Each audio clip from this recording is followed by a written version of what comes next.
नई सोच नई कहानी और radio journey with Smriti Irani की 9वीं कड़ी प्रस्तुत है और आज का विषय है हमारा संकल्प विकसित भारत। और इसे पेश कर रही हैं महिला एवं बाल विकास मंत्री स्मृति ईरानी।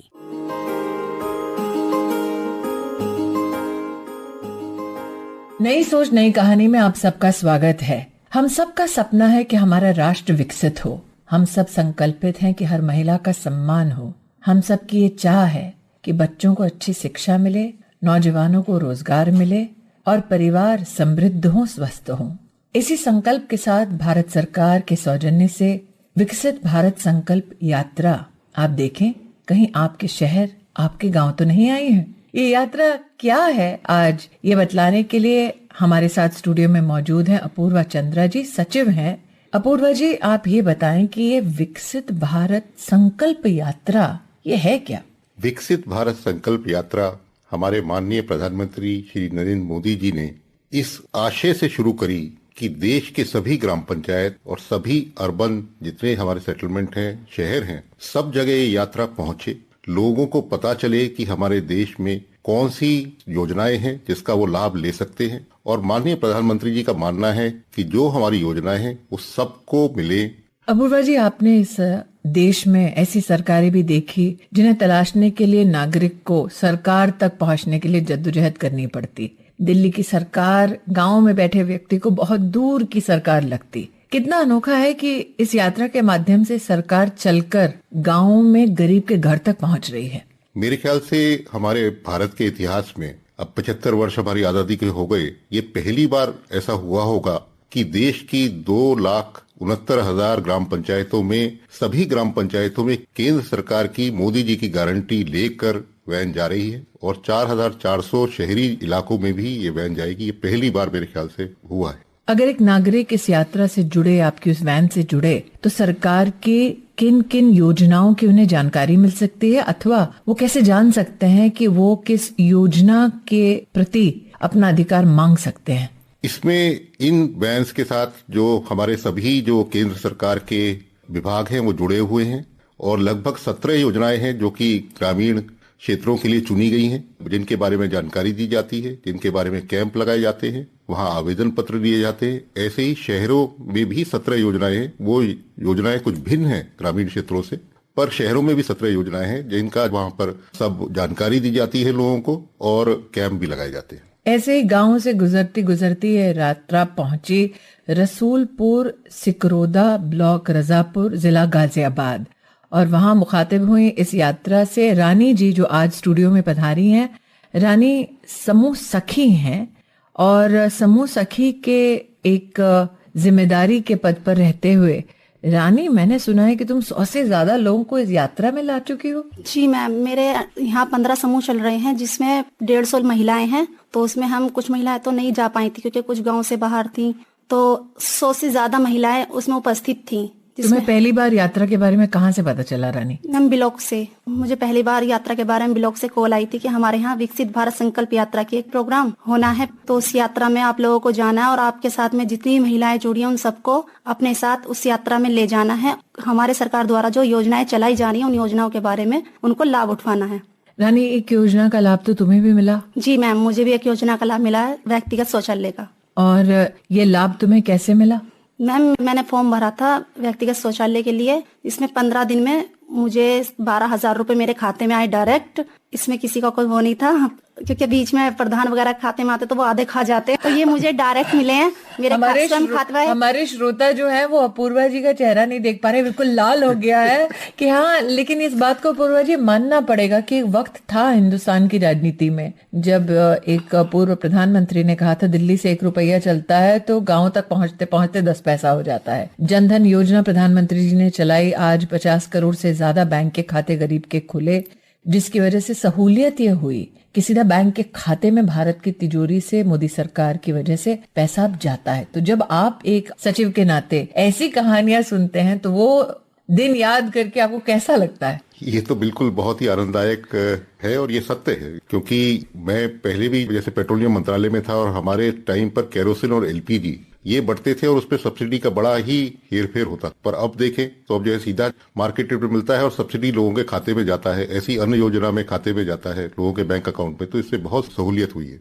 रानी जी, तुमने कहा कि मैं फॉर्म भरूंगी और फिर मैं शौचालय पाऊंगी, तो तुम्हारे घर में 3 बच्चे हैं। पतिदेव ने आशंका नहीं व्यक्त की कि ऐसे थोड़ी ना होता है कि सरकार का फॉर्म भरा और झटपट टॉयलेट मिल गया?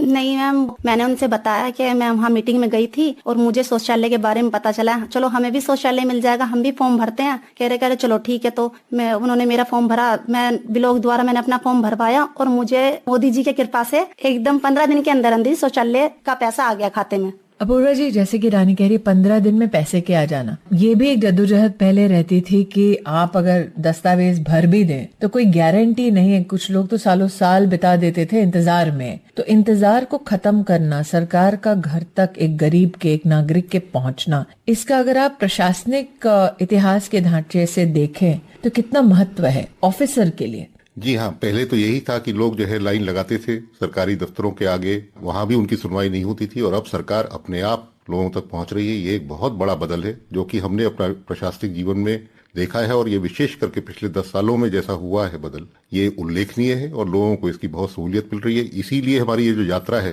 प्रधानमंत्री जी का यही विचार है कि कोई पीछे ना छूटे और 100% लोगों को पूरा का पूरा इसका लाभ मिले। अब तक यात्रा में कितने लोग जुड़ पाए हैं?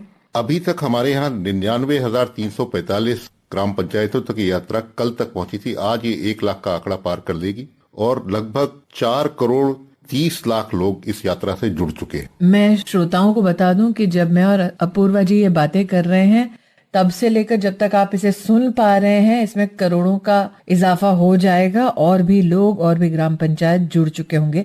लेकिन अपूर्वा जी, ये भी सत्य है कि गाँव तक यात्रा सीमित नहीं है, शहरी इलाके में भी यात्रा हमारे नागरिक देख पाएंगे। जी हाँ मैडम, हमारे जितने भी शहर हैं वहां पर भी ये यात्रा हो रही है और लगभग 4,400 शहर हैं भारत देश में, जो हमारे सेंसस के हिसाब से हर एक में ये यात्रा जाएगी। अपूर्वा जी, मान लीजिए कोई नागरिक इस वक्त हमें सुन रहा हो और जैसा कि रानी को तो ब्लॉक के अधिकारी ने बताया कि यात्रा आ रही है, उस नागरिक को और विशेषतः शहरी अंचल में उस नागरिक को अगर यात्रा की जानकारी चाहिए तो वो जानकारी कहाँ से वो प्राप्त कर सकते हैं? वैसे तो हमारा जो वेबसाइट है, विकसित भारत संकल्प यात्रा की एक वेबसाइट है, पोर्टल पे कौन सी वैन कहाँ जाएगी अगले 1 हफ्ते का पूरा उस वेबसाइट के ऊपर उपलब्ध रहता है।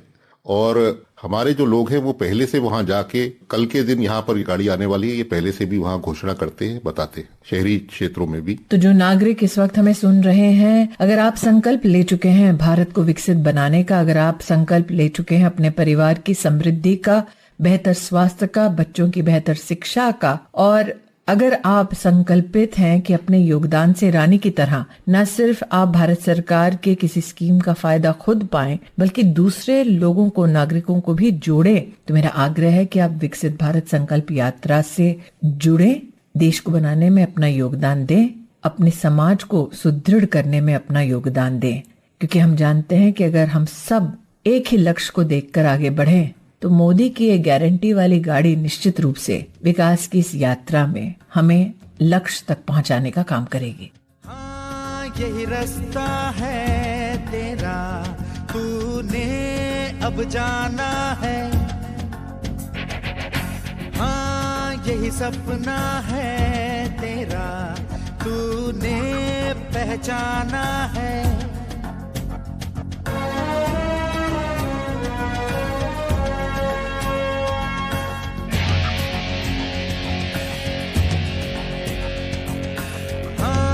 यही रास्ता है तेरा, तूने अब जाना है।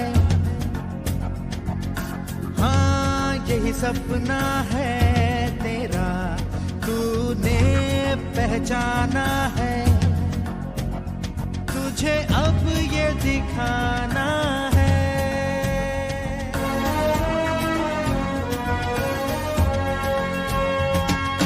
रोके तुझको आंधियां क्या जमीन और आसमां पाएगा, जो लक्ष्य है तेरा, लक्ष्य तो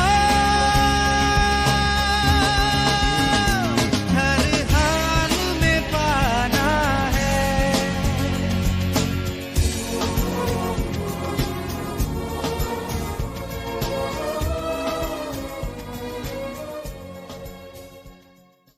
क्या आपको नींद में परेशानी होती है? क्या आप बीच रात बार बार जगते हैं? टेलीमानस के 14416 पर कॉल करें और हमारे प्रशिक्षित परामर्शदाता आपकी सहायता करेंगे। पता है, न्याय विभाग भारत सरकार ने गरीब और जरूरतमंदों को न्याय दिलाने की प्रक्रिया को किया और भी आसान। हाँ बिल्कुल, टेलीलॉ और न्याय बंधु सेवाओं का हो गया है एकीकरण। अब चाहे टेलीलॉ के माध्यम से मुफ्त कानूनी सलाह लेनी हो या न्याय बंधु में पंजीकृत वकीलों से कोर्ट में निःशुल्क कानूनी सहायता के लिए जुड़ना हो, अब दोनों एक ही ऐप पर उपलब्ध। डाउनलोड करें आज ही Tele Law for citizens mobile app अथवा लॉग इन करें www.tele-law.in या अपने नजदीकी CSC सेंटर से संपर्क करें। न्याय विभाग भारत सरकार द्वारा जनहित में जारी। नई सोच नई कहानी में आज कुछ ऐसी कहानियां भी लेकर हम आपके सामने प्रस्तुत हुए हैं जिन्होंने न सिर्फ संकल्प लिया है विकसित भारत बनाने का, बल्कि इस पूरी यात्रा में वो प्रमाण बन चुके हैं कि भारत अगर विकासशील हो तो उसके लिए नागरिकों का क्या सहयोग है, नागरिकों का क्या योगदान है और नागरिक को क्या आधार मिलता है, न सिर्फ योगदान देने का बल्कि अपने जीवन को अच्छी तरह से व्यतीत करने का। वैसे आधार का ये सेतु है एक ऐसा भी जो ब्लॉक लेवल पर ब्रिजेश जी जैसे हमारे कर्मठ ऑफिसर्स हैं वो भी एक अनोखा एक योगदान करते हैं। ब्रिजेश जी, इससे पहले हमने रानी जी का एक वक्तव्य सुना कि उन्होंने यात्रा के बारे में पहली बार तब जानकारी हासिल की जब ब्लॉक के उनके अफसर ने उनको बतलाया कि यात्रा आ रही है, और यात्रा में फिर वो 100 महिलाओं के साथ पहुंची जिनको दरकार थी सरकार की किसी योजना के समर्थन की। तो एज अ ब्लॉक ऑफिसर जब यात्रा आपके यहाँ आने वाली हो तो किस प्रकार की सरकारी आप तैयारी कर रहे हैं कि नागरिकों को लाभ मिले? हम सबसे पहला तो कार्यक्रम हमारा ये है कि जो यात्रा का हमें प्रोग्राम मिला सेम डे, हमने 2 दिन पहले या 4 दिन पहले मिला, तो हमने उसको सूचना गांव में ग्राम प्रधान के माध्यम से, डुग्गी के माध्यम से, या जो भी हमारे पास संचार माध्यम थे उनके द्वारा हमने गांव में प्रसारित कराया। और फिर जो निर्धारित समय था उस समय हमने वो अपना पूरा मंच कार्यक्रम, स्टॉल विभिन्न विभागों के, और हमारी जो माननीय प्रधानमंत्री जी द्वारा एक बैन भेजेगा इसी बैन, उसको हमने वहाँ उस स्टॉल के बराबर में लगाकर जो माननीय प्रधानमंत्री का संदेश था वो सब लोगों को लाइव उनको दिखाया। जी, आपको कितने वर्ष हो गए हैं सरकारी सेवा में? मेरे को 27 वर्ष हो गए। 27 वर्षों में क्या ये पहली बार आपने देखा है कि सरकार सीधा चलकर नागरिक के द्वार पहुंचे? बिल्कुल मैम, इसमें दो राय नहीं है। बहुत ही अच्छा हम सपोर्ट मिल रहा है गांव में जाके, चाहे वो बच्चे हैं चाहे महिलाएं। खासकर मैं कहूंगा तो महिलाओं को इसके प्रति बहुत ही बड़ा रुझान देखने को मिला। यदि हम संख्या बल करते हैं, हमारी जो किसी भी कार्यक्रम में पार्टिसिपेट कर रहे हैं, तो महिलाओं की संख्या ज्यादा है, उनकी जागने की इच्छा ज्यादा है। महिला किस उम्मीद के साथ आती है यात्रा में? वो बहुत सारी चीजें कि जो अभी उनको संकल्प लिया उन्होंने, और हमने भी उनको बात बताई। कुछ स्कीमें जो वहाँ पर पंपलेट्स, फोल्डर या बैनर, कैलेंडर, उनके माध्यम से उन्होंने जानकारी ली, संबंधित स्टॉल पर भी जाकर लिया, तो उनकी इच्छा थी क्योंकि वो बाहर नहीं जा सकते थे। ऐसे एक महिला वर्तमान में स्टूडियो में हमारे संग हैं, रीटा आनंद जी। वो ग्रेटर नोएडा पश्चिम से हैं, और रीटा जी से जब हम चर्चा कर रहे थे तो पता चला पतिदेव हार्ट के पेशेंट हैं, लेकिन जनऔषधि केंद्र में रीटा जी आप, मैंने सुना है, बीपी की, मधुमेह की बीमारी की, थायराइड की दवाइयाँ लेती हैं और काफी मतलब तृप्त हैं सर्विस से। सर्विस से बहुत तृप्त हूँ। मेरे तो बहुत 4,000 रुपया बच रहा है महीने का। पहले कितना खर्चा होता था? मैं बता रही हूँ 5 से 6 प्लस भी हो जाता था कभी कभी। अगर दवाई डॉक्टर ने बदल दी तो वो हो जाता था। अब हमने ये दवाई ली है तो अब डॉक्टर को दिखाई, अब मैं ऐसे दवाई ले रहे हैं तो डॉक्टर कह रहे बिल्कुल ठीक दवाई आप लेते रहो। रीटा जी, उम्र के इस पड़ाव पर एक एक रुपया बचाना कितना जरूरी होता है? बहुत जरूरी होता है। पहले जब जॉब थी तो ठीक है, पिछले साल से रिटायरमेंट हो गई है, पेंशनर है, तो वो पैसे बचते तो अच्छा ही लगता है। एक बात बताएं, क्या कभी किसी ने कोई संदेह किया है कि जनऔषधि केंद्र में आप जा रही हैं तो क्वालिटी मेडिसिन नहीं मिलेगा? नहीं, ऐसा तो नहीं। जब प्रधानमंत्री जी की गाड़ी देखते हैं, उनकी फोटो देखते हैं तो मन को तसल्ली हो जाती है, इनके द्वारा आ रहे हैं तो बिल्कुल सही आ रहे हैं, सही होगी जो भी दवाई होगी। तो आज श्रोताओं को इस बात का एहसास रीटा जी करा रही हैं कि गाड़ी पर जब मोदी की गारंटी हो तो इस बात का विश्वास लोगों को होता है कि सही दाम पर सही चीज और अधिकार सहित उनको मिलता है। ऐसी ही एक महिला जो अधिकार के क्षेत्र में नहीं बल्कि व्यापार के क्षेत्र में है, आज स्टूडियो में हमसे जुड़ी हैं सुमेघा शर्मा। सुमेघा, आप तो एक हाउसवाइफ थी, अब जनऔषधि केंद्र चला रही हैं। जी मैम, ये बहुत बड़ा मोदी जी को मैं धन्यवाद देना चाहूंगी कि मुझे जो है सेवा का मौका मिला, साथ में रोजगार भी मिला। जनऔषधि केंद्र मैंने 2020 में खोला था, वैशाली में पहला स्टोर था मेरा वो, और अब मैं 2023 3 साल हो गए हैं, लोगों को मैं मेडिसिन दे रही हूँ। लोग आते हैं, बहुत खुश होते हैं, मेडिसिन जो है मार्केट से जो है 50 से लेकर 90% तक की उनको बचत मिलती है इस मेडिसिन में। बहुत पॉकेट फ्रेंडली तो है ही मेडिसिन, साथ में उच्च गुणवत्ता की मेडिसिन है सारी मेडिसिन NABL लैब टेस्ट होते हैं, WHO GMP सर्टिफाइड मेडिसिन है। तो कोई भी दो राय नहीं है, मोदी जी हैं तो सब वो 100% विश्वास है उनको कि हाँ अच्छा ही मिलेगा सब। सुमित्रा जी, कई लोगों को ये खुशफहमी है कि जन औषधि केंद्र में अति गरीब लोग ही आते हैं, आपका क्या अनुभव है? नहीं मैम, ऐसा नहीं है। अब middle class, lower middle class सभी लोग आ रहे हैं और आजकल तो अपर क्लास भी आ रहे हैं। पैसे मैम 2 पैसे बचते मिलेंगे तो कौन नहीं आएगा, सभी आते हैं मैम। मैंने सुना है कि आप दवाइयाँ कुछ ऐसी हैं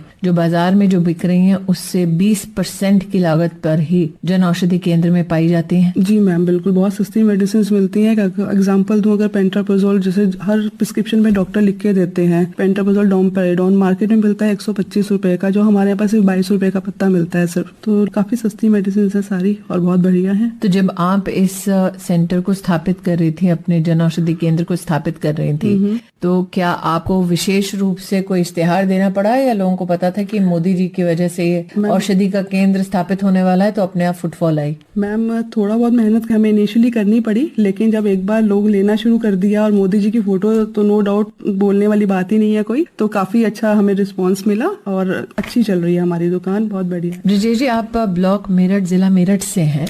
वहाँ पर जिस प्रकार की दवाइयों की अपेक्षा लोगों को होता है शहर से हो, उसी स्टैंडर्ड की दवाइयाँ या उसी स्टैंडर्ड का एक स्वास्थ्य की सुविधा का ग्रामीण अंचल में मिलना, ये जनता के मध्य में किस प्रकार का एक संदेश भेजता है और जनता का उसके प्रति क्या प्रतिसाद है? मैं बहुत जागरूक हूँ इससे, चूंकि जो हमारी संकल्प यात्रा वहाँ पर गई तो वहाँ पर जो स्टोर लगी वहाँ पर जानकारी ली लोगों ने, जो पास के केंद्र हैं उनके बारे में जानकारी दी गई। सबसे बड़ी बात है कि जो उसमें QR कोड था लगा हुआ नीचे, उस QR कोड को भी हमने स्कैन कराया तो उससे पूरी जानकारी मिल जाती है। आपने कहा आप 27 साल रह चुके हैं सरकारी सेवा में, तो इस देश ने वो मंजर भी देखा जब प्रधानमंत्री मोदी ने कहा था कि हम डिजिटल इंडिया बनाएंगे, तो कुछ लोगों ने कहा कि भाई गांव में कहाँ चलता है डिजिटल इंडिया। अब आप अधिकारी हैं, गांव में देख रहे हैं डिजिटल सुविधाएं। मैम आज उसका बिल्कुल स्पष्ट दिखाई दे रहा है। ब्रिजेश जी, आपने 27 साल पहले सोचा था एक अधिकारी के नाते कि एक दिन ऐसा आएगा कि गांव में कोई QR कोड से कोई चीज डाउनलोड कर रहा होगा? बिल्कुल नहीं। अब बहुत परिवर्तन है इस समय, ये माननीय हमारे प्रधानमंत्री की सोच है और हम उनको इस बात को धन्यवाद ज्ञापित करते। मुझे याद है कि जब प्रधानमंत्री मोदी ने आयुष्मान भारत योजना की बात कही थी, जब जन औषधि केंद्र की बात कही थी, तब कुछ लोगों ने ये संदेह व्यक्त किया था कि कैसे पहुंचेगी ये योजनाएं गांव-गांव, घर-घर। आज ये सत्य है कि चाहे वो आयुष्मान भारत योजना हो, जन औषधि केंद्र हो, देश की जनता के 1 लाख करोड़ रुपए बचे हैं आउट ऑफ पॉकेट एक्सपेंसेस में। लेकिन ये भी सत्य है कि जैसे ब्रिजेश जी कह रहे हैं कि गांव-गांव अब QR कोड से भी लोग यात्रा से जुड़ रहे हैं। डिजिटल इंडिया का ये ग्रामीण स्वरूप आज इस बात से कोई इनकार नहीं कर सकता कि बहुत ही सफल है। इसे मोदी जी ने सिर्फ निगाह टिकाई थी लक्ष्य पर, लक्ष्य से वो हटे नहीं, लक्ष्य पर वो डटे रहे, कोई कहे कहता रहे।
क्या तनाव आपके मानसिक और शारीरिक स्वास्थ्य पर बुरा असर डाल रहा है और आप समय प्रबंधन नहीं कर पा रहे? तनाव प्रबंधन के लिए टेलीमानस के 14416 पर संपर्क करें। भाई जब एक ही महीने में 200 के 2000 होते दिखेंगे ना, तो सबकी आंखों के आगे ना बस नोटों की चमक छा जाएगी। और किसे बुरा लगेगा, बिना मेहनत किए इतने पैसे मिल रहे हैं, वो भी घर बैठे। अरे हमें तो बस लोगों की नासमझी का और लालच का ही फायदा उठाना है और उन्हें झांसे में लेना है और ऐसे हम हो जाएंगे माला माल। कोई ऐसी ही सोच के साथ आपको मीठे सपने दिखा के लूटने आ सकता है। अपना पैसा लालच में आकर नहीं, समझदारी से निवेश करें, क्योंकि बड़े फायदे का लालच नुकसान में बदल सकता है। Investor education and protection fund authority, Bharat सरकार द्वारा जनहित में जारी। स्वागत है। विकास की गाड़ी बढ़ रही है आगे और एक दिन गाड़ी ये संकल्पित भारत के सपने के साथ पहुंची विकास भवन सूरजपुर और दो बहनों ने इसका स्वागत किया। एक है बबली जी जो प्रधानमंत्री स्वनिधि योजना से जुड़ी हैं। एक नहीं, दो नहीं, 3 बार लोन ले चुके हैं। पहले 10,000 का, फिर 20,000 का, फिर 50,000 का ठेला लगाती हैं सब्जी का और मोदी की गारंटी की गाड़ी को देखते ही खुश हो जाती हैं। साथ ही हैं बीबी बम्मो जिन्होंने स्वनिधि योजना का लाभ लिया और ठेला लगाती हैं जिसमें नान, रोटी, मटर पनीर सबको बड़े आनंद के साथ खिलाती हैं। 10,000 रुपए आपने योजना के माध्यम से लोन लिया बीबी? जी, 10,000 रुपए के चुक जाएंगे तो 20,000 लेंगे और 20,000 चुक जाएंगे तो 50,000 लेंगे। अरे वाह, प्लान तो तगड़ा लगता है बीबी। और जब आपने प्लान बनाया तो पतिदेव ने क्या कहा? उनने भी कहा कि हमने साथ देंगे, दोनों मियाँ बीबी करके नान रोटी की दुकान लगाएंगे, अपने आगे बढ़ेंगे। बच्चे 6 लड़की है, इनकी शादी करनी है। बीबी, कभी किसी ने घर में सोचा था कि एक दिन घर की बहू, घर की बेटी जाएगी, लोन लेगी और अपना व्यवसाय शुरू करेगी? नहीं, कोई नहीं सोचे थे, पर हमने तो सोच लिए इस बात कर, हमने ले भी लिए लोन।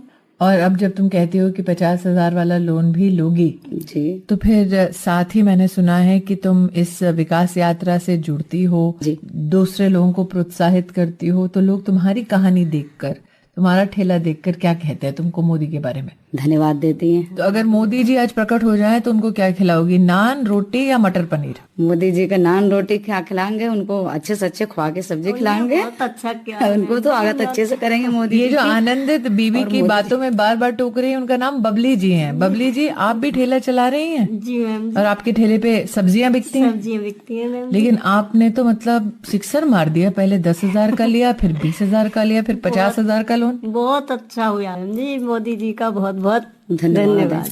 सब्जी बेचना और उसके लिए लोन लेना, बबली जी पहले तो कभी कोई सोचता नहीं था कि सब्जी बेचने वाली कोई जाके बैंक से लोन लेगी? नहीं। आपको ये आइडिया कहाँ से आया? आइडिया ये गाड़ी जब मिली का, उससे हमें पूरी जानकारी मिल गई मैम जी।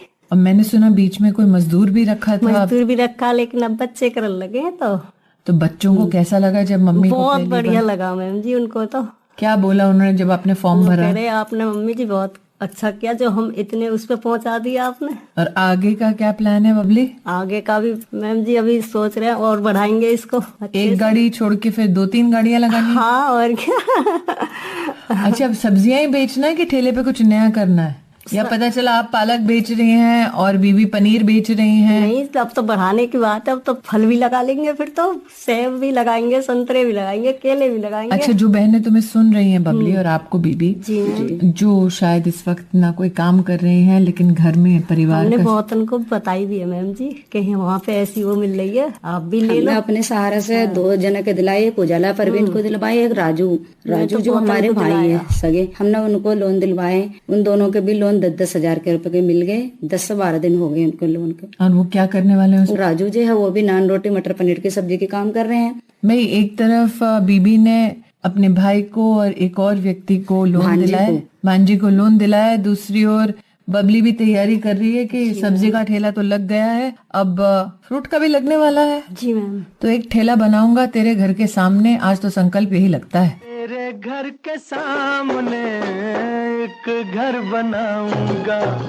तेरे घर के सामने दुनिया बसाऊंगा, तेरे घर के सामने एक घर बनाऊंगा, तेरे घर के सामने।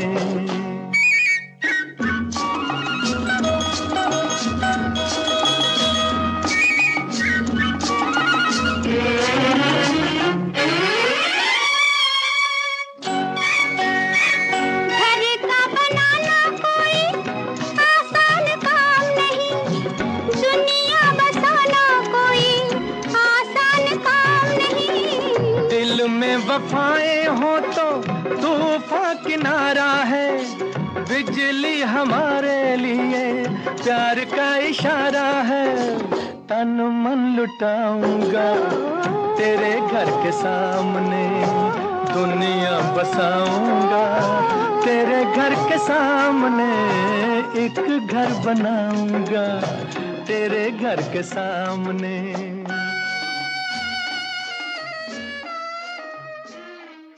क्या गुस्सा आप पर हावी हो रहा है?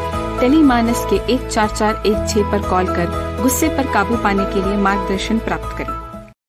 कानूनी मदद और सलाह दिलाती, टेलीलॉ हमें सही राह दिखाती।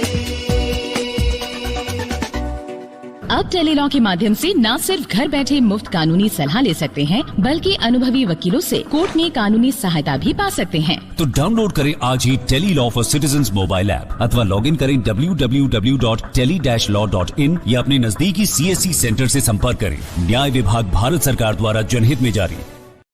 स्वागत है। आज कहानियां ऐसी जो जमीन से जुड़ी हैं, ख्वाबों से जुड़ी हैं, समाधान से जुड़ी हैं। अब तक हमने आपको बतलाया कि ये विकसित भारत संकल्प यात्रा कैसे गांव-गांव जा रही है, शहरों में जा रही है, छोटे कस्बों में जा रही है, कैसे लोग उससे जुड़ रहे हैं, वो लोग जिन्होंने भारत सरकार की योजनाओं का लाभ लिया है और वो भी जो इन योजनाओं से जुड़ने के बाद दूसरे नागरिकों की मदद कर रहे हैं ताकि उन्हें भी कहीं न कहीं सहारा मिले मोदी की गारंटी का। ऐसी ही एक महिला हमारे मध्य में है, सुमन शर्मा। सुमन जी ने न सिर्फ समूह के माध्यम से दूसरों की मदद की, बल्कि एक ऐसी बुजुर्ग महिला जो कैंसर से पीड़ित थी, मैंने सुना सुमन जी आपने उनको कार्ड दिलवाया इस यात्रा में जी। और उसके बाद क्या हुआ? जब मोदी जी की गारंटी की गाड़ी हमारे गांव में आई थी तो मैंने उन महिलाओं को बुलवाया था और उनके साथ बुलवा के मैंने उनसे कहा माता जी आप अपना ये डॉक्यूमेंट्स यहाँ जमा करो, मैं आपका कार्ड बनवाऊंगी और कार्ड से आपका इलाज कराऊंगी। और फिर क्या हुआ सुमन? फिर मैंने उनका कार्ड बनवाया और बनवाने के बाद फिर मैंने उन महिलाओं को अस्पताल ले जाके कार्ड से उनको इलाज दिलाया। सुमन, तुम्हें देखकर ऐसा लगता है कि जो प्रधानमंत्री मोदी जी कहते हैं कि महिला को स्वावलंबी करो, महिला को सशक्त करो, तो वो सशक्तिकरण का जो फल है वो अपने तक सीमित नहीं रखती, दूसरों की भी मदद करती है। तुम उसी की प्रतिमूर्ति हो, इसलिए हम सबकी ओर से बहुत बड़ा धन्यवाद, हम सबकी ओर से बहुत बड़ा थैंक यू। आज मैंने सुना है कि वो वरिष्ठ महिला जो है, वृद्ध महिला, वो स्वस्थ है, उनका कैंसर का उपचार हो गया है। हाँ जी। कैसा लगता है सुमन, गारंटी मोदी की, काम सुमन का? हाँ जी, अच्छा लगा मैम, बहुत अच्छा लगा। हमें गारंटी गाड़ी हमारे गांव तक पहुंची, हमें सुविधा इस चीज का भी पता चला सच कि भाई ये चीज गांव में आई है तो हम एक दूसरे से दूसरे के लिए वितरण कर रहे हैं। बहुत अच्छा लगा मैम। सिर्फ उपचार ही नहीं बल्कि घर का सपना भी साकार होता है इस यात्रा में। ऐसी एक कहानी लेकर आज हमारे मध्य में है जिला मेरठ की आशा। आशा घर में 2 बेटे हैं, माँ है, पतिदेव हैं जो मजदूरी करते हैं। तो इस यात्रा से कैसे जुड़ी और घर कैसे मिला? मोदी जी की गारंटी गाड़ी वहाँ पे आई थी तो हम वहाँ पे गए थे। सभा में गए थे तो हमने वहाँ पे सुना कि योजना आ रही है मोदी जी की घर बनाने के लिए। तो हमने प्रधान जी से मिले, हमने उनसे कहा हमारे घर कच्चा है, छप्पर डल रही है, अगर बारिश भी होती थी तो पानी आता था वहाँ पे। तो हमारे बच्चे भी ये कहते थे मम्मी आसपास में हमारे घर अच्छे हैं और हमारा घर इतना अच्छा क्यों नहीं है, इतना बेकार क्यों है। हमारे बच्चे कहते हैं, मेरी आंखों में भी पानी आ जाता था कि मैं क्या जवाब दूं अपने बच्चे को, क्योंकि मजदूरी में हम जुटा नहीं पा रहे थे इतना पैसा कि हम घर बना के अपने बच्चों को अपना सपना दिखा सकें। तो मोदी जी की कृपया से, लाभ से हमें ये पैसा मिला। हमने फॉर्म भरा, सेक्रेटरी के द्वारा, प्रधान जी के द्वारा हमने कहा तो उन्होंने हमारा ये काम करवाया। तो फिर हमें 3 किस्तों में हमें ये पैसा मिल गया। बैंक के खाते में सीधा? बैंक के मेरे खाते में आया। और जब घर बनकर तैयार हुआ तो और घर प्रवेश किया तो मैंने सुना है कन्याओं के भोजन को करा के तुमने घर प्रवेश करने का संकल्प लिया। अरे हमें वाह, बहुत अच्छा लगा। मेरे बच्चे भी बहुत, परिवार भी, मेरी माता जी भी हमारी बहुत खुश हैं। हम मोदी जी का दिल से बहुत बहुत धन्यवाद करते हैं। तो कन्या का पूजन करा के घर में प्रवेश करके मोदी जी का धन्यवाद करके, आशा जब मोदी जी कहते हैं कि यात्रा से सिर्फ जुड़ो नहीं बल्कि देश को और भी सशक्त बनाने के लिए योगदान दो, अपनी ओर से देश के लिए एक काम तो करो, तो बेटों को तुम क्या कह के प्रोत्साहित करोगे कि मोदी जी की गारंटी अब है कि देश को आगे बढ़ाना है, तो तुम अपने बेटों को कैसे कहोगी देश के प्रति योगदान दे। आशा जी मुस्कुरा रही हैं कि बेटों को तो क्या बोलूं, लेकिन अगर आप वो बेटे हैं या बेटी है जो राष्ट्र के लिए कुछ करना चाहता है या करना चाहती है, तो संकल्प लें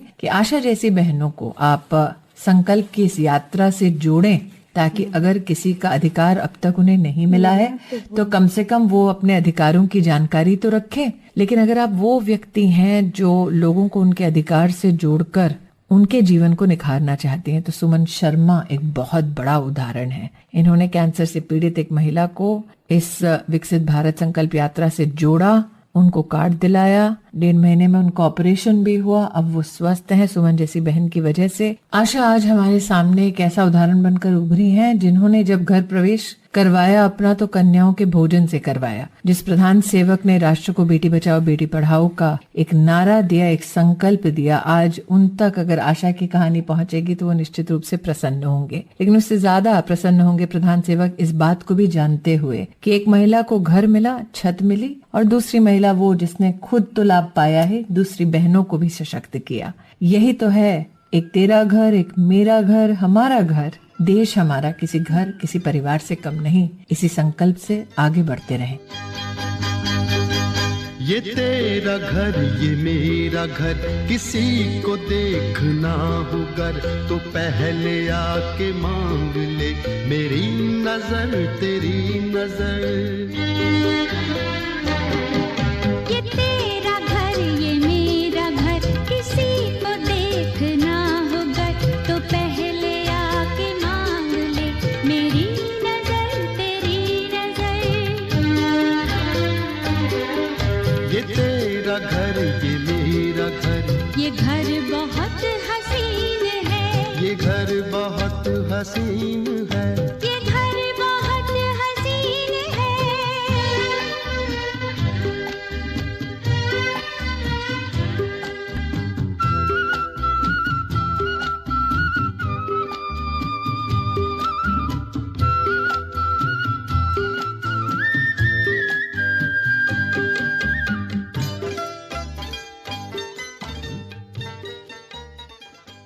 क्या चिंता आपकी परीक्षा की तैयारी में बाधा बन रही है और आप परिणामों के बारे में चिंतित हैं? टेलीमानस के 14416 पर संपर्क करें। पता है, न्याय विभाग भारत सरकार ने गरीब और जरूरतमंदों को न्याय दिलाने की प्रक्रिया को किया और भी आसान। हाँ बिल्कुल, टेलीलॉ और न्याय बंधु सेवाओं का हो गया है एकीकरण। अब चाहे टेलीलॉ के माध्यम से मुफ्त कानूनी सलाह लेनी हो या न्याय बंधु में पंजीकृत वकीलों से कोर्ट में निःशुल्क कानूनी सहायता के लिए जुड़ना हो, अब दोनों एक ही ऐप पर उपलब्ध। डाउनलोड करें आज ही Tele Law for citizens mobile app अथवा लॉग इन करें www.tele-law.in या अपने नजदीकी CSC सेंटर से संपर्क करें। न्याय विभाग भारत सरकार द्वारा जनहित में जारी।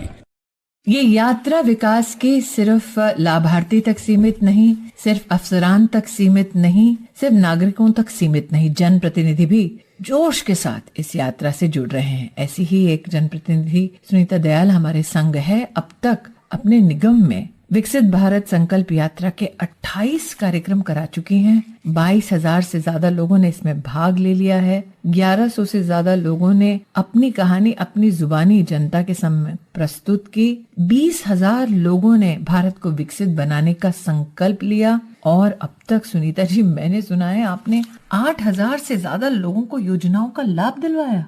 जी, कैसे लगता है जब हुजूम आता है लोगों का मोदी की गारंटी की गाड़ी देखने के लिए? महिलाओं में पुरुषों में तो उत्साह है ही। मैं देखती हूँ कि नौजवानों में बच्चों में बड़ा उत्साह है मोदी जी के नाम का। मतलब शांति से देखते हैं कि क्या है, क्या चल रहा है, आगे क्या होगा। बच्चों में भी उत्साह है। और जैसे जो कैंप लगते हैं गाड़ी के पास, सब टेबल्स लगती हैं, हर विभाग की लगती है, साथ साथ रजिस्ट्रेशन भी करते हैं उसमें। तो मैंने लोगों से पूछा कि स्वनिधि में जैसे तुम लेते हो पैसा तो उसको काम में लेते हो? तो उन्होंने कहा हाँ, हम छोटी सी ठेली लगाते थे, हमने पैसा वापस किया, अब हमें 20,000 मिला है। तो हम सोच रहे हैं छोटा सा खोखा लगाएंगे और आगे बढ़ जाएंगे, काम को बढ़ाएंगे। तो हमें इससे लाभ मिला है, रोजगार मिला है, महिलाएं भी इस रोजगार को प्राप्त कर रही हैं और पुरुष भी प्राप्त कर रहे हैं। सुनीता जी, जब आप कहते हैं नौजवान जुड़ रहे हैं इस यात्रा से, प्रधानमंत्री जी जब कहते हैं कि हमें संकल्प लेना है भारत को विकसित बनाने का, तो ये वही तो पीढ़ी है जो भारत की स्वतंत्रता का जब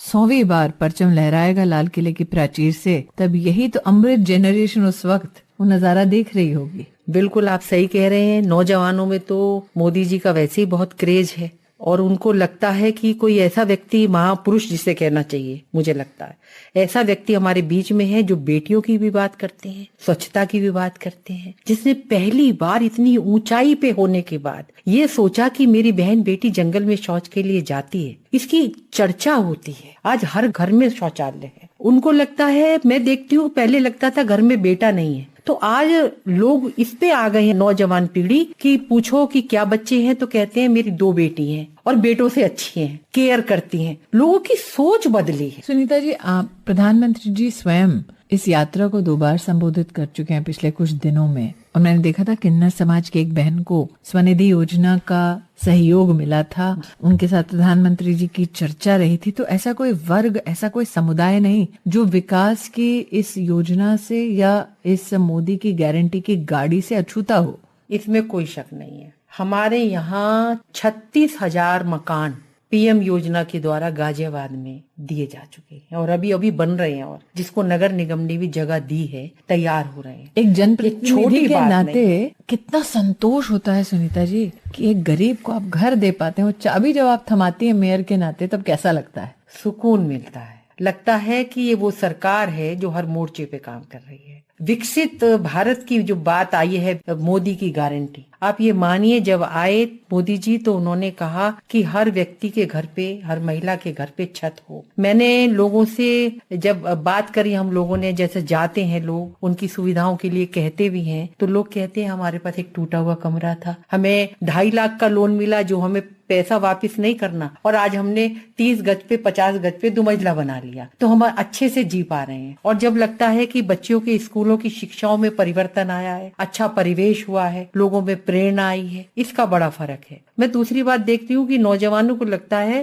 कि हमें रोजगार के लिए भी पैसा मिल रहा है, लोन भी मिल रहा है आसानी से, और वो उसे चुका भी रहे हैं, आगे भी बढ़ रहे हैं। एक जिम्मेदारी का एहसास नितेश्वर जी आज हमारे संग हैं। ये अनुभव हो रहा है कि लोन भी लिया जा रहा है, चुकाया भी जा रहा है। लेकिन नितेश्वर जी, एक विकसित देश के लिए सबसे बड़ा संकल्प होता है देश न सिर्फ समृद्ध हो बल्कि आंतरिक रूप से सुरक्षित भी हो, सुदृढ़ भी हो। और सबसे बड़ी जरूरत हिंदुस्तान की ये थी कि कश्मीर से कन्याकुमारी तक देश एक हो। आप साक्षी रहे हैं, धारा 370 जब जम्मू कश्मीर से हटी, तब और अब में क्या फर्क है? सबसे महत्वपूर्ण बात है कि जो गारंटी ऑफ गवर्नेंस वहाँ पहुँचा वो शायद बेमिसाल था। लोगों को पहले ये एहसास नहीं था कि गवर्नेंस होता क्या है और गवर्नेंस कैसे ट्रांसपेरेंट वे में बिना किसी भेदभाव के पहुँचता है। और ये पहली बार जब वहाँ धारा 370 आदरणीय प्रधानमंत्री जी ने हटाई तो गवर्नेंस का लोगों ने स्वरूप देखा और उसकी गारंटी भी देखी। जैसे आज गारंटी की गाड़ी मोदी की पहुँचती है हर गांव, हर शहर। पहली बार जम्मू कश्मीर में प्रधानमंत्री मोदी ने जब धारा 370 हटाई तो वहाँ पर भी सरकार हर गांव चलकर पहुंची। जी हाँ, वहाँ एक हर गांव में जाने का कार्यक्रम शुरू हुआ और उसके साथ साथ सबसे आनंददायक बात जो हमने देखी कि शुरुआत में जब हम लोग वहाँ पहुंचे थे तो बहुत सारे लोग राष्ट्रगान जो जनगण मन होता है और बहुत आदर के साथ हम लोग उसे गाते हैं, तो उसको जानने वाले लोग ही नहीं थे। गाने की बात तो बहुत दूर तक थी। और मुझे याद है कि 2022 में जब हमारे घर तिरंगा कैंपेन जब प्रधानमंत्री जी के आह्वान पर शुरू हुआ तो जिस वैली में 6 लोग नहीं मिलते थे जनगण मन गाने वाले, वहाँ 16 लाख लोग अपने आप तिरंगा लेकर सड़कों पे निकले थे कश्मीर वैली में। तो माहौल में फर्क क्या है आपके हिसाब से? मैडम, सबसे इम्पोर्टेंट चीज ये आई कि उन्हें लगा कि कोई व्यक्ति है, कोई प्रधानमंत्री है जो हमारे बारे में सोचता है और हमारे दुख को, हमारे दर्द को समझता है और उन दर्दों के निवारण को, उन दुखों को दूर करने के बारे में सोचता है, उसकी गारंटी भी देता है। नितेश्वर जी, ऐसे में जब धारा 370 हटती है तो लाल चौक से लाल किला कैसे दिखता है? लाल चौक से लाल किला ऐसा दिखता है कि वहाँ की जो बेटियां हैं, वहाँ के जो लड़के हैं, वो देश के धारा में शामिल होते हैं और वो अब दिल्ली आने में बेहिचक सोचते हैं। और अभी मुझे लगता है आने वाले कुछ महीनों में जब रेल वहाँ से पूरी तरह से कश्मीर से कन्याकुमारी तक चालू हो जाएगी तो बेधड़क वो पहुँचेंगे। रेल की बात करें तो सुनीता जी, आपके हाथ पर तो रैपिड रेल आ गई है। जी हाँ, भारत की पहली रैपिड रेल गाजियाबाद को मिली और आप ये देखिए उसका जो स्टेशन बना है, ऐसे लगता है जैसे एयरपोर्ट पे आ गए। प्रधानमंत्री जी ने भी 1 महीने पहले उसका उद्घाटन किया, तो उससे पहले निरीक्षण किया था सब लोगों ने, माननीय मुख्यमंत्री जी भी आए थे। तो उस पे बैठने पे ऐसा लगता है जैसे एरोप्लेन में बैठे, और आवाज नहीं होती है, बराबर से निकल जाती है। और सबसे बड़ी जो विशेषता है, उसको गाजियाबाद की बेटी चला रही है, उस स्टेशन की इंचार्ज गाजियाबाद की बेटी। अरे वाह, तो एक तरफ रैपिड रेल में गाजियाबाद की बेटी रेल भी चला रही है और स्टेशन को भी देख रहे, दूसरी ओर जम्मू कश्मीर में और विशेषता कश्मीर में बेटियां फुटबॉल भी खेल रही हैं। नितेश्वर जी, सबसे अच्छी बात मैडम ये है कि पहले जबकि वहाँ रात में लोग घूमने तक नहीं निकलते थे, बाहर सड़कों पर निकलते नहीं थे, अब आज के दौर में आप देखेंगी तो वहाँ रात में फुटबॉल मैच होते हैं, रात में जो पर्यटक हैं वो पहुँचते हैं। और सबसे सुखद बात यह है कि पहले महीने में लगभग 3 से 4 हज़ार लोग कश्मीर वैली पहुंचते थे, अब लगभग ऐसा भी महीना गुजरा है जिसमें 1 लाख से ज़्यादा पर्यटक कश्मीर वैली पहुंचे हैं। नितेश्वर जी, राजनीति में लोग कहते थे कि धारा 370 हटाना नामुमकिन है, ये भी कहते थे धारा 370 हट गई तो खून की नदियां बह जाएंगी। क्या आपको लगता है, और आपका तो लंबा प्रशासनिक एक योगदान रहा है भारत में, आपको लगता है कि भारत को इंतजार था एक ऐसे सेवक का जो आए और धारा 370 हटाए और ऐसी शांतिपूर्ण तरीके से हटाए कि पंछी पर भी न मरे? नदियां तो मैंने विकास की देखी मैडम वहाँ कश्मीर में, बाकी और कोई नदी तो मुझे वहाँ दिखाई नहीं दी। और सबसे अच्छी बात है कि जो गवर्नेंस अभी चल रही है, तो ये गवर्नेंस इन पाउच स्टाइल या गवर्नेंस इन पैकेट स्टाइल है। बिकॉज पहले गवर्नेंस इतने डिसेंट्रलाइज लेवल पर या इतने विकेंद्रीकृत लेवल पर नहीं पहुंचता था। गांव के ग्राम पंचायत में गाड़ी पहुंच रही है और वहां आपको गारंटी मिल रही है उन योजनाओं में भाग लेने की और उनका लाभ लेने की जो आपने कभी सुनी नहीं है, और आप उनको सुनते हैं, उसमें अप्लाई करते हैं और एक समयबद्ध तरीके से आपको लाभ मिलता है। तो ये तो बिल्कुल जो आजकल विकेंद्रीकरण हो गया है डेटा का, आपको प्रोडक्ट जो है पाउच स्टाइल में मिल रहा है, तो ये गवर्नेंस भी पाउच स्टाइल में, गवर्नेंस भी पैकेट स्टाइल में पहुंच गया है। हम लोग के लिए तो बिल्कुल असंभव सोच थी पॉलिसी प्लानिंग में।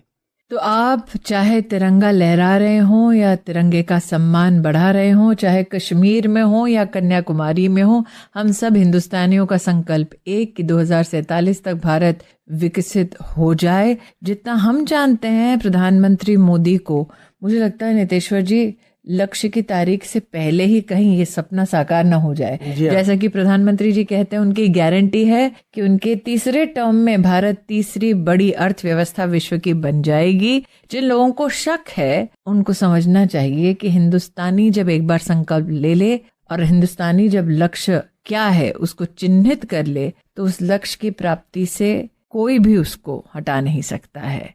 हम लोगों को समझ सको तो समझो दिलबर जानी, हम हैं हिंदुस्तानी। हम लोगों को समझ सको तो समझो दिलबर जानी, जितना भी तुम समझोगे उतनी होगी हैरानी। हम लोगों को समझ सको तो समझो दिलबर जानी, जितना भी तुम समझोगे उतनी होगी हैरानी। अपनी छतरी तुमको दे दे कभी जो बरसे पानी, कभी नए पैकेट में बेचे तुमको चीज पुरानी, फिर भी दिल है हिंदुस्तानी, फिर भी दिल है हिंदुस्तानी, फिर भी दिल है हिंदुस्तानी, फिर भी दिल है हिंदुस्तानी।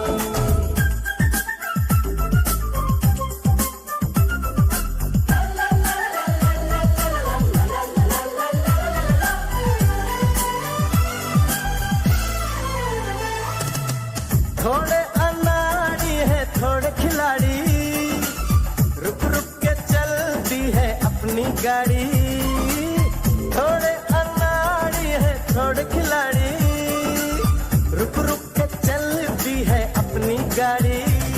हमें प्यार चाहिए और कुछ पैसे भी, हम ऐसे भी हैं, हम हैं वैसे भी। हमारा संकल्प विकसित भारत। आज इस विषय पर आधारित कार्यक्रम नई सोच नई कहानी और radio journey with Smriti Irani की 9वीं कड़ी आपने सुनी। प्रस्तुत किया महिला एवं बाल विकास मंत्री स्मृति ईरानी ने। इस कार्यक्रम की अगली कड़ी आप अगले सप्ताह इसी दिन इसी समय सुन सकेंगे। सुनते रहे आपकी अपनी वाणी आकाशवाणी।